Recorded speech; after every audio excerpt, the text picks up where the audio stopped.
Fate has not spoiled Nicole since she was born.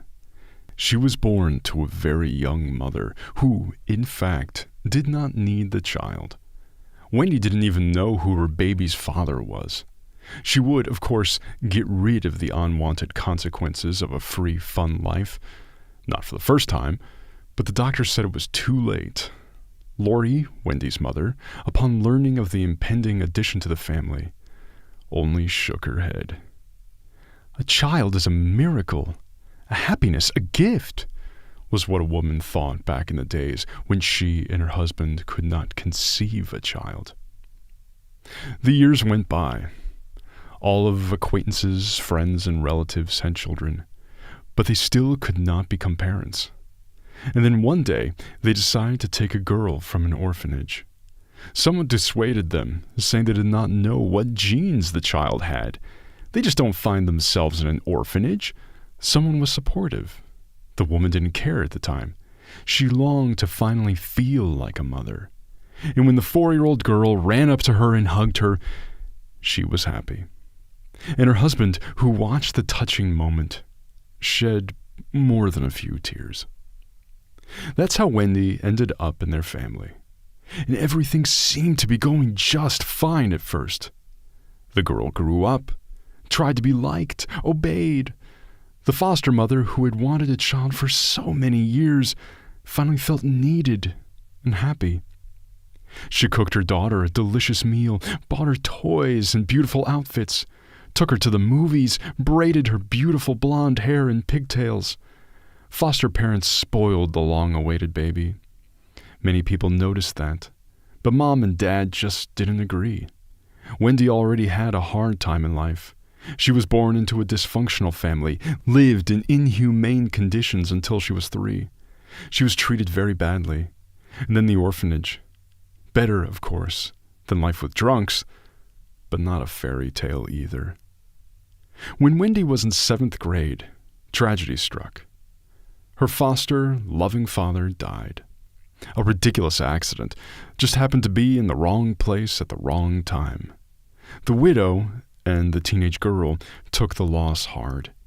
It took a long time for the woman to recover, and when she finally coped with despair, she noticed what was wrong. Her sweet, obedient daughter began to turn into some kind of monster. It was no longer the same kind of child. First of all, Wendy had completely stopped studying. No, she never shone academically, but at least she used to try. And now she had abandoned her studies and started skipping classes altogether. Wendy developed strange friends, teenagers from dysfunctional families. Some were much older than the girl. She refused to help her mother around the house, constantly demanding money, hysterical, intimidating. And then her foster mother noticed that her daughter was stealing things from the house. The 13-year-old girl began to allow herself not to come home at night. Of course, the mother was worried.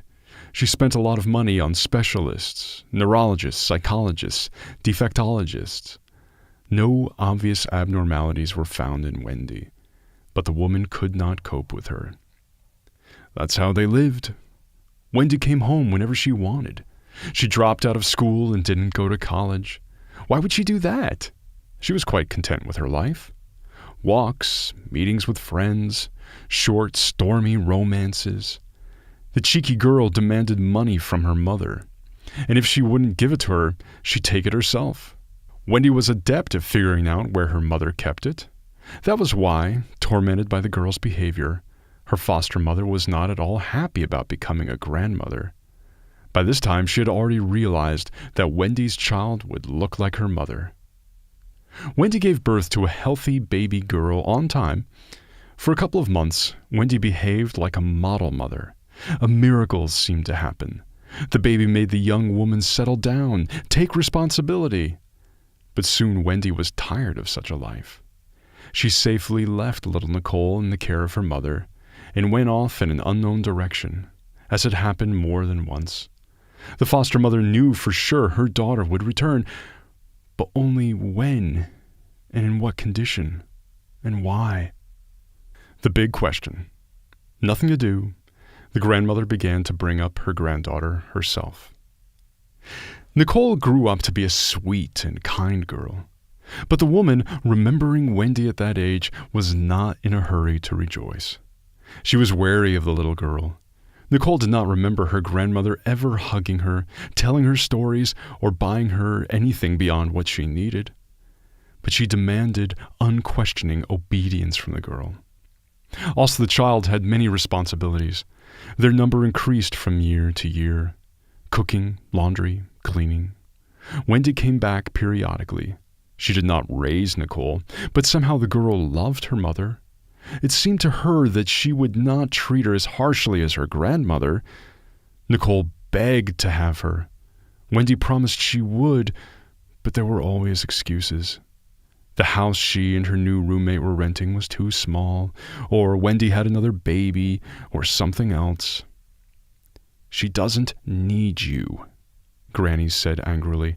"I'm the only one who needs you, and you were born by mistake to your mother." Nicole was hurt to hear such words, but as she grew older, she realized that everything her wicked grandmother said was absolutely true. As she grew older, she realized that her mother really didn't need her, but neither did her grandmother, raising her by inertia, because she had to. Otherwise, what would people say? Nicole had not seen love, warmth, or care. Even though she had been raised under normal circumstances, she even had her own separate room. After high school, Nicole went to the same school her grandmother had once chosen for Wendy, a college of economics. It wasn't that she dreamed of becoming an economist, she just couldn't go against the will of the woman who had raised her. She was used to listening to her grandmother in everything. That's where she met Bobby. Handsome, cheerful, older than her, he immediately paid attention to the quiet, modest girl. But Nicole was not ready for such attention. She could not believe at first that someone cared. She thought Bobby was joking when he said he cared. The guy had to work very hard to earn Nicole's trust. The girl was very happy with Bobby. They walked a lot, talked a lot, laughed a lot. He took her for a ride on his motorcycle, a present from his father for his coming of age. He took her to movies and cafes. With him, Nicole felt needed, loved, and beautiful. Grandma did not approve of this relationship. She foresaw her granddaughter the fate of her mother. She liked to have fun with men too. "He's going to leave you soon. You'll see." But her prophecy did not come true. Bobby asked the girl to marry him. They did not arrange a rich wedding, but simply signed their names and began to live together. The young husband got a job as a truck driver right after college. Not by profession, of course, but the money wasn't bad. I mean, he's the head of the family now. Wendy didn't even know her daughter was married. At this time, she was once again building her personal life in another city. Her grandmother, on the other hand, was skeptical of this early marriage and prophesied a swift end to the relationship. Even the news of the birth of her great-granddaughter, Louise, did not melt her callous heart. "What's to be happy about?" the elderly woman asked, looking at the tiny girl in the blanket. "The bad genes are spreading further." Nicole took the hurtful words calmly. She was used to it. But Bobby was angry. He took his daughter in his arms and carried her into another room and never came out to see his wife's old relative again until she left. Soon there was another daughter in the family, then a third. Nicole enjoyed motherhood. Now she didn't understand her mother anymore. How could she? How could she leave her to be raised by her grandmother? How could she abandon such a miracle? The woman loved her children dearly. Bobby worked as a truck driver. Nicole took care of her daughters. She had enough money for everything. The apartment, groceries, entertainment. The young family spent their weekends having fun. They visited movies, amusement parks, and cafes. The girls grew up and pleased their parents. All three sisters were obedient, smart, and healthy. With her mother and grandmother, Nicole had little contact, only when necessary. But when her grandmother became ill, the young woman was there for her. Although it was hard for her to look after the children and an old woman to care for, still, she managed. She could not leave the person who had raised her. There were all sorts of things between them, but the grandmother still did not give her granddaughter to the orphanage. Grandma died on a cold November day. Nicole took care of all the arrangements, tried to let her mother know what had happened, but couldn't find her. Wendy showed up on her own 6 months later, when it was time to inherit. The heiress of the First Order became the full owner of the apartment. The woman did not seem at all saddened by her adoptive mother's departure. She was even happier. At last she could move into the vacant, spacious apartment with her new man and children. Meeting her mother, Nicole realized they were complete strangers. Wendy has no family feelings for her, and Nicole herself, looking at the worn-out alcoholic and her untidy children, suddenly realized how lucky she was that she had abandoned her eldest daughter to her grandmother and not take her with her. Sure, it didn't feel good on the inside, but Nicole didn't feel desperate. All was well in her life. A loving and loving husband, a comfortable, clean home, 3 wonderful daughters. Her husband adored their girls, but at the same time dreamed of a son. Nicole didn't mind having another child. She loved being a mom. She enjoyed interacting with the babies. The daughters were getting older. It had been a long time since they had a baby in the family, and the couple decided to have one. The news of another pregnancy Bobby received enthusiastically. They even celebrated the event in a restaurant, looking at the happy face of her husband, feeling the warmth inside from the newly born life. Nicole knew she was happy. She is now surrounded by loving family members. What else was needed to be happy? In the summer, the family had 2 sons, Alan and Todd. Nicole and Bobby had twins. Yes, it was not easy for the couple, especially hard for Nicole to cope with infants when her husband was away on business trips. But the eldest daughter, Louise, tried to help her mother in everything. When the twins were a few weeks old, one of them, Alan, had a heart defect, a very serious one, requiring expensive surgery in the future. Collect the money, the doctor warned. After a year, you'll have to go to another city for surgery. They don't do that here. It's your son's only chance for life. Nicole came out of the office in despair. She looked at her baby and couldn't believe there was anything wrong with him. As brisk, strong, and healthy looking as his brother, Bobby then reassured her, encouraged her, told her he would work harder. We'll find the right amount for Alan. There's still plenty of time, the man promised. And in the fall, trouble came to the family. Bobby was in a fatal accident. Nicole found herself all alone with 5 small children, one of whom was seriously ill. No support, no help, no plans for the future. Nicole survived the terrible event only because of her daughters and sons. She had to take care of them. There was simply no time or energy left for despondency. And only before going to bed, having put the kids to bed, the woman allowed herself to cry, just a little. Tears brought temporary relief. And then there reappeared the main question: how to go on? A profession for Nicole? She did not know where to start. Yes, she got an education, but had not worked a day after graduating college. Bobby provided for the family, so the woman fully devoted herself to her children. It seemed perfect at the time. She thought the stability would last forever. Nicole had taken out every possible child allowance. She had enough money for food and clothes, but she also had to pay rent, and Alan needed medicine all the time. The woman quickly realized that they could not stay in the city.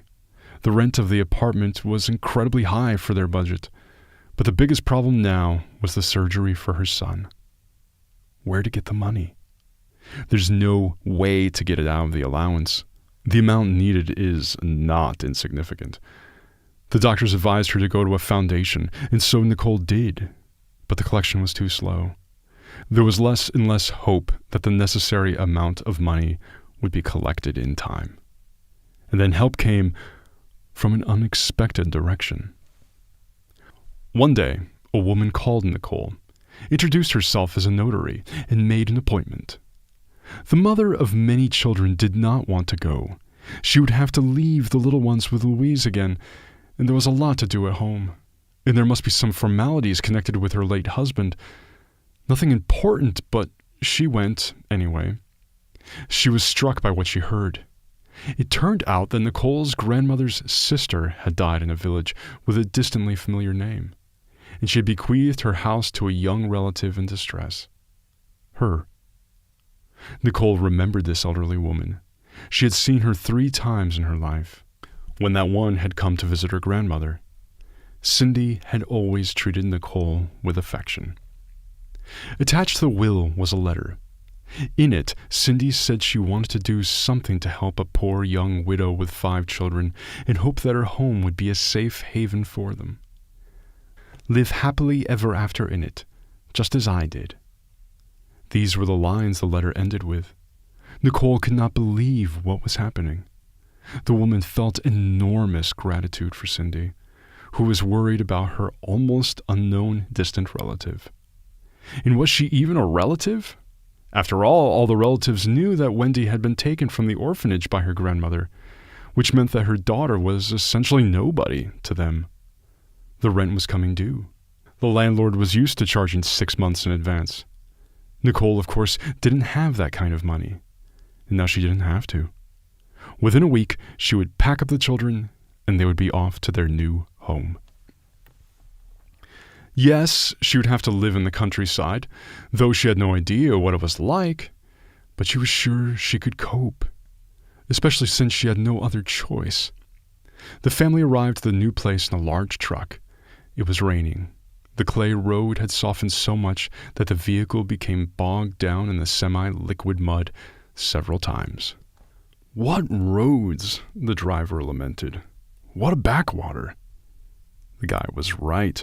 The village was far from the city, but it looked very well maintained and comfortable. The appearance of the new house pleased Nicole. It was a big, beautiful house, with green walls and a lovely garden. It was obviously loved and cared for. How nice that the house was so spacious. I bet you could make separate rooms for the boys and girls. It was just wonderful. To begin with, she fed the children after the long journey, with sandwiches prepared in advance, and gave them tea. Then the woman and the older girls started sorting things out. The 1-year-old twins tried not to interfere. Once they were in their new surroundings, they looked around in amazement. One of the brothers suddenly smiled at someone behind Nicole. The young woman turned around, but there was no one there. Strangely, the other boy was staring into that corner too, and laughed happily. Nicole continued sorting things out. She had no time to be distracted by the little ones. They weren't being naughty, and that was all right. The house was old, but solid. There were interesting things everywhere, signs of a bygone era. Something in the attic and cellar told her there might be some rarities, too. She would have to do that later. The house was furnished with furniture from a bygone era, a round table on curved legs in the living room, and polished cupboards, sturdy pieces that might well last a long time. Well, that's fine. There's no money to update the interior yet. But there was trouble with the beds. There are only 2. Good thing Nicole brought an air mattress. The young ones would be put in the beds, and she and Louise would sleep on the floor. The day flew by very quickly, in many worries and concerns. Evening came. Nicole took the electric stove out of her suitcase and went into the kitchen. She crawled under the table, looking for an outlet, and came across an interesting object, a round clock with a hinged lid on a long chain. The object looked luxurious. Nicole could be wrong, but she thought it was made of sterling silver. Expensive stuff. She wondered how it had come to be in this well-built but generally not wealthy house. And why is there a fancy watch lying on the floor? Strange. Nicole pushed the button on the case of the watch. The cover sprung open. On the inside of it was engraved, "To the Savior in eternal remembrance." The handwriting was ornate and swirly. Nicole put the find in her bag. It's a very valuable item. It would be worth a lot of money, and she could put it aside for an operation, and someone cared for the silver watch as a memento. It's obviously been cared for. It looked as good as new, shiny and polished to a shine. I wonder who this Savior is. For what deed has this man been rewarded with such a gift?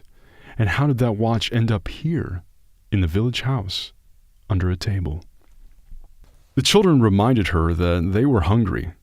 Nicole took her mind off her thoughts and began to prepare dinner. Yes, she still had a lot to do, but it was a nice chore to make a home for herself and the children. After putting the children to bed, Nicole took another look at the clock.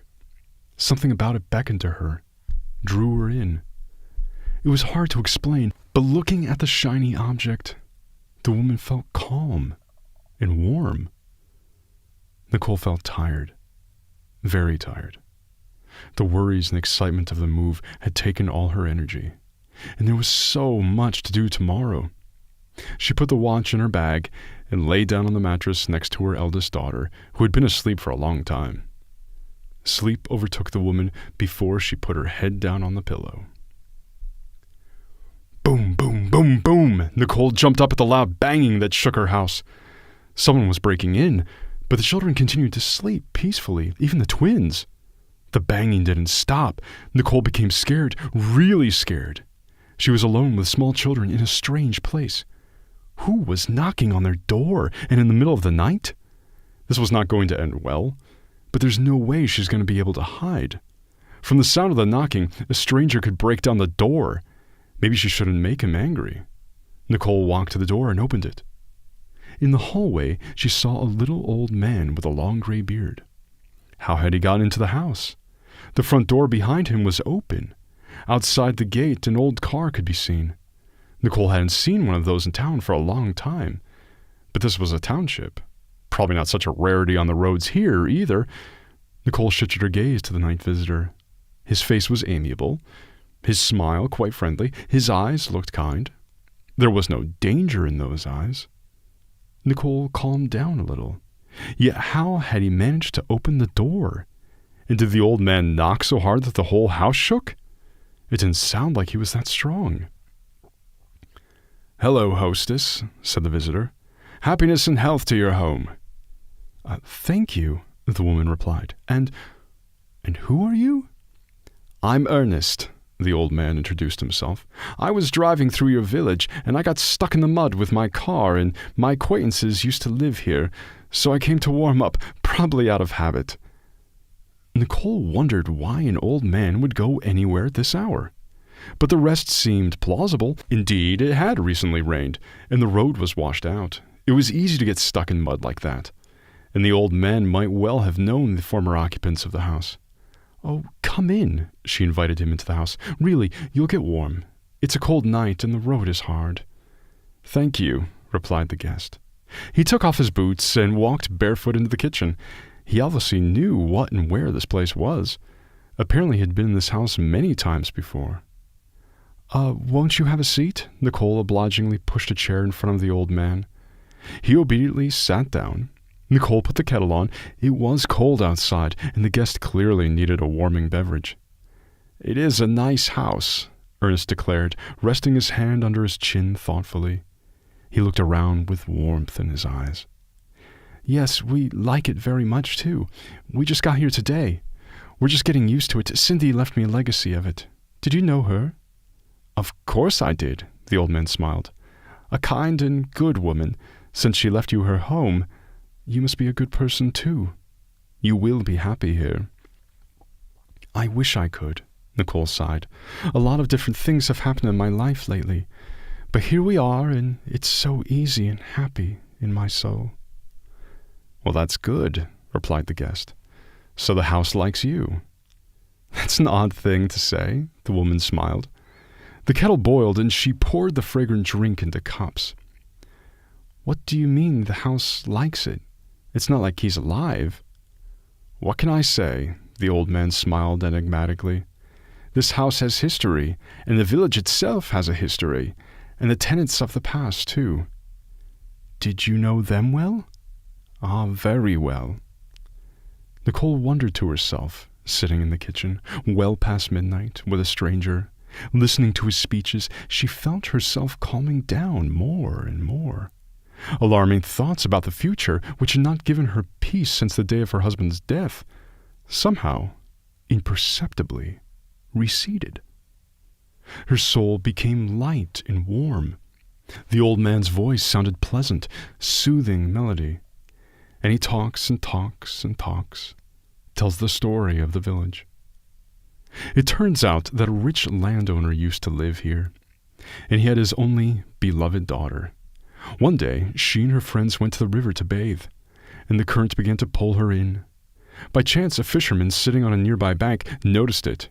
It seems that the other girls were swimming nearby, but they did not realize that their friend was in trouble.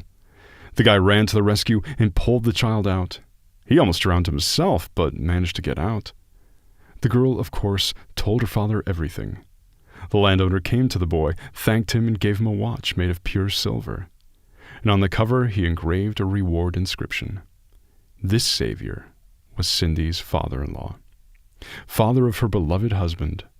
All his life he cherished this watch. It was as dear to him as a memory. "So I found it," Nicole exclaimed. "Isn't this it?" The woman pulled from her purse the watch she had found the day before under the table. The old man looked at it closely. His face lit up with a joyful smile. "It is. It's priceless. And not even just because of the fact that they are made of silver. This is the work of a famous master, a work of art in itself. It is worth a great deal of money." And I was going to pawn it, thought Nicole. I would have given away such a unique work of art for nothing. That watch must save someone else's innocent life, just as their owner once did. Such is their fate.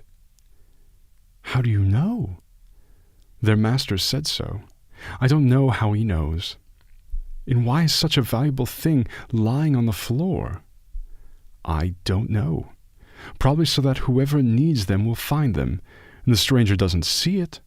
Otherwise, there are a lot of people here who want to get hold of other people's things, but the watch should not fall into the hands of a person with bad thoughts. They have to save a person. The old man continued his smooth, monotonous speech. He went on talking for a very long time, and about Cindy's family, and about the filming of an episode of a popular old movie in these parts. Nicole didn't notice how she fell asleep. She woke up in the morning. It was sunrise. Waking up was not a pleasant experience. Her arm was stiff. The table was not designed for comfortable sleeping. The woman thoughtfully looked around. She was alone in the room. Was she dreaming? A knock on the door, a car outside the gate, an old man talking. There was a second cup of untouched tea on the table. Nicole tried to remember if the stranger in the dream had been drinking the hot beverage. No, he seemed to be saying something the whole time. Nicole stepped out of the gate. The house was empty too. Most importantly, she found no tire tracks on the wet clay road. That's just impossible. The car had been parked at the gate yesterday. It hadn't rained, so there must have been tire tracks. How strange. Nicole went back into the house, pulled out her phone, and opened the browser. The woman decided to check the facts that the night visitor had told her about the village. It all checked out. Nicole didn't know all this before, so the old man really did come. Or had he not? After all, he had left no trace behind. How strange it is. The children began to wake up. Nicole went about her usual morning routine. She started making breakfast, cleaning up, planning her day. Strange dream. Or was it not a dream? The night's incident did not leave the woman's mind. At lunchtime, Nicole went up to the attic. She wanted to see what was there. Among the broken furniture, closets of old things, and stacks of books with yellowed pages, the woman found a photo album. Its pages were filled with black and white photographs. Nicole scrutinized the faces of people who were probably long gone. Back then, a photo shoot was a whole event. Models prepared, beautifully dressed, specially selected time. Everything is different now. Anyone can take at least hundreds of pictures with a smartphone at any moment. Suddenly the girl flinched. In one of the pictures, the night visitor, Ernest, was looking at her. It really was him. As the caption 1973 said, he is already a deep old man, about the same age as he had come to her at night, and the eyes are the same, and even the smile. Nicole took a closer look at the album and the captions to the photos, and she realized who Ernest was. He was the father of Cindy's husband, the father-in-law who had once saved the drowning daughter of a rich landowner in his youth. It was his watch that was now in Nicole's purse. What did he say? Are they supposed to save someone? Maybe just their family, which is now in distress? Perhaps the proceeds would be enough money for surgery for Alan? Is that the kind of rescue the night visitor had in mind? After all, the boy's life depends on it. How is any of this even possible? Nicole knew that Cindy had been a widow for a long time, and her husband was older than she was, and had died much earlier, and her father-in-law all the more so. He had certainly not been on this earth for decades, and yet the woman was sure it was him she had seen last night. "Mama, Mama, there's someone here to see us," Louise's voice echoed from below. Nicole hurried downstairs. Who was here to see them? Was it Ernest again? She had so many questions for him this time. Nicole was not afraid of meeting the unknown. After all, a very pleasant aura of calmness and kindness came from the nocturnal visitor. It was at once clear that his intention was the best. But in the room, Nicole saw an unfamiliar older woman. She was holding a fragrant pie in her hands. "I'm your neighbor, Tracy," the woman introduced herself. "Here, I came to meet you. I brought you some pie. You have little children. Let them enjoy my raspberry pie. My grandchildren love it." Nicole invited the good-natured neighbor to the table. The children quickly drank their tea, swallowed their treats, and ran off to do their business. And the adults talked for a long time. Tracy explained in detail where and what is in the village: store, school, kindergarten. She told Nicole in confidence that a vacancy would soon arise at the post office. A relative of hers was retiring. If Nicole needed a job, she will help her with it. And there's no problem getting the kids into kindergarten. "Did you find anything interesting here?" the neighbor suddenly inquired. "No," Nicole decided not to reveal any secrets, just in case. "Someone must have found. The owner, your relative Cindy's father-in-law, had something of value, a silver watch. A rich landowner gave it to him. Ernest loved it so much. He kept it as a memento. He bequeathed it to his son, and then there was no one else to give it to. Cindy and her husband had no children, so the precious watch was left in the house. Many people in the village knew about it. After Cindy died, people began to come here to look for relics. It was said that no one found the watch, even though they searched the whole house. Yeah, well, someone must have taken it. And before he died, Ernest said more than once, 'This watch will save someone's life.' I don't know where he got that from. That's why he didn't sell it, even in the hardest of times."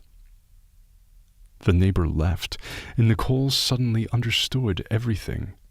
Apparently, Ernest loved the house very much, so his soul showed up to meet the new owners. And he let Nicole find the watch on purpose, so that she could sell it and save her son. And then he appeared and told her of the value of the gift. So Nicole would not have given the valuable item to a pawn shop, where they would have given a quarter of its full value. The amount would not have saved Alan, but now the woman would go to an antique dealer. Something told her she would be offered a sum sure enough to pay the operation. Nicole suddenly smiled. "Thank you," she whispered, turning to the house. "Thank you very much."